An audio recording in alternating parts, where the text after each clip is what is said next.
Hello friend, নমস্কার। সবাই কেমন আছো? দেখো আজকে তোমাদেরকে কি দেখাবো। কাঁঠাল আমাদের এঁচড় কাটতে গিয়ে বটিতে এরকম আটা আটকে যায়, তাই না? আটাটা আমরা ছাড়াবো কী করে বুঝতে পারি না। মাত্র 2 মিনিটে এই আটাটাকে সম্পূর্ণ পরিষ্কার করা যাবে। দেখো আমি কেমন করে করছি, এইভাবে করবে, পরিষ্কার হয়ে যাবে। প্রথমে গ্যাসটাকে অন করে নেবে ফুল একদম মিতে দিয়ে, তারপরে তুমি বটিটাকে ভালো করে আটাটাকে পুড়িয়ে নেবে। বেশিক্ষণ না, অল্প সময় একটুখানি এদিক ওদিক করে একটু পুড়িয়ে নেবে আটাটাকে। দেখবে কত সুন্দর ম্যাজিকের মতন পরিষ্কার হয়ে গেছে। আর এঁচড় কাটলে আটা কী করে তুলবো, এই সমস্যায় আমাদের আর কাউকে ভুগতে হবে না। পুরো দেখবে সুন্দর আটা একদম পরিষ্কার হয়ে গেছে।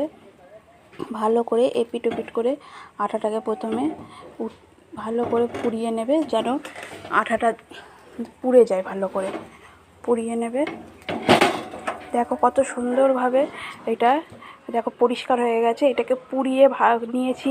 তারপরে আমি ওই তার কাটা যে কসবাইটে ওটা দিয়ে ভালো করে মেজে ধুয়ে নিয়েছি। দেখো কত সুন্দর, এঁচড়ের একটুও আঠা লেগে নেই, পরিষ্কার হয়ে গেছে। মাত্র 2 মিনিটে ম্যাজিকের মতন এঁচড়ের আটা পরিষ্কার।